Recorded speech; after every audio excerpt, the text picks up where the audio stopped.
Robert Graves, Les mythes grecs, tome 1, traduit de l'anglais par Mounir Hafez Fayard.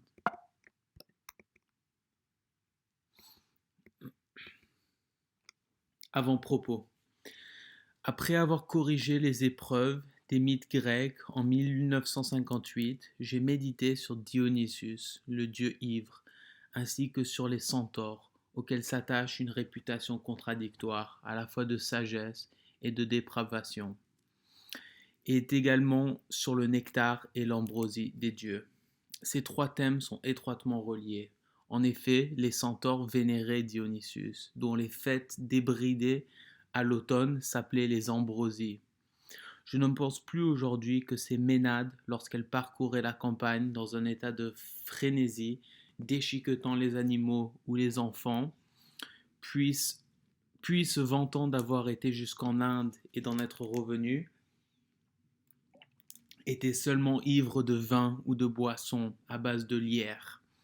Les preuves que j'ai réunies dans mon livre La nourriture des centaures, 1958, montrent que les satyres, ils appelaient à des tribus dont le totem était le bouc, les centaures, ceux-ci à des tribus dont le totem était un cheval, et leurs femmes, les ménades, utilisaient ces breuvages pour se laver la bouche après l'absorption d'une drogue autrement plus forte, un champignon cru, l'Amanita muscaria, qui provoque des hallucinations et un véritable délire d'essence, confère la vision prophétique et communique une vigueur sexuelle et une puissance musculaire remarquables.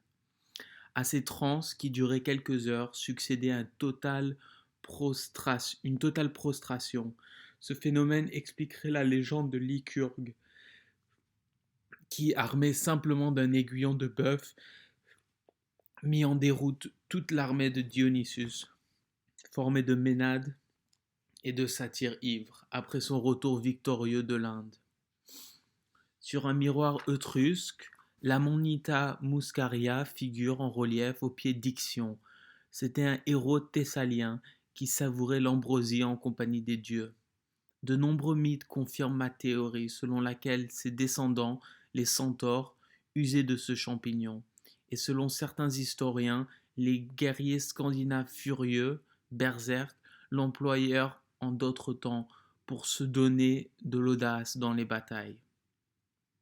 J'en suis arrivé aujourd'hui à la conviction que l'ambroisie et le nectar étaient des champignons vénéneux, très certainement l'Amanita muscaria, peut-être aussi d'autres, surtout d'un petit champignon de fumier assez mince qu'on appelle Paneolius papilionaceus, qui procure des hallucinations agréables et sans danger.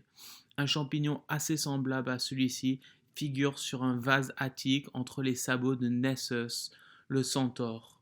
Les dieux, à qui dans les mythes était réservé l'ambroisie et le nectar, étaient peut-être des reines et des rois sacrés de la période préclassique.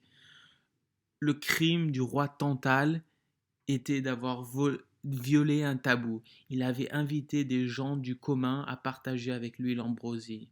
Le caractère sacré de la reine et du roi s'était perdu en Grèce. C'est alors, semble-t-il, que l'ambroisie devint l'élément secret des mystères élusiens, orphiques et des autres mystères rattachés à Dionysus. En tout cas, les participants juraient de ne pas révéler ce qu'ils mangeaient ou buvaient.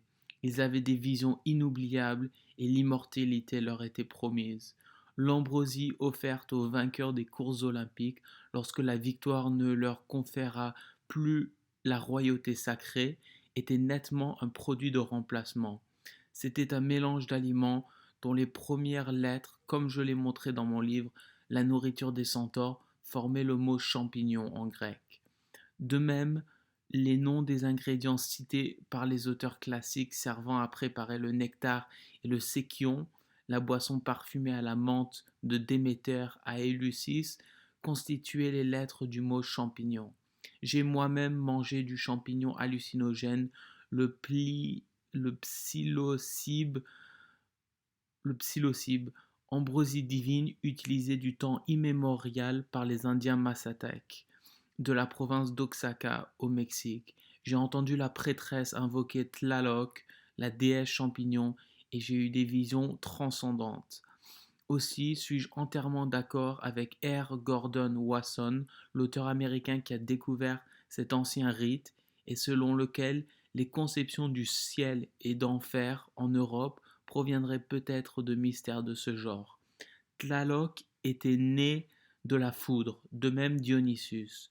Et dans le folklore grec, comme chez les Massatèques, tous les champignons en sont également nés. On les dénomme communément nourriture des dieux dans les deux langues. Tlaloc portait une couronne formée de serpents, tout comme Dionysus.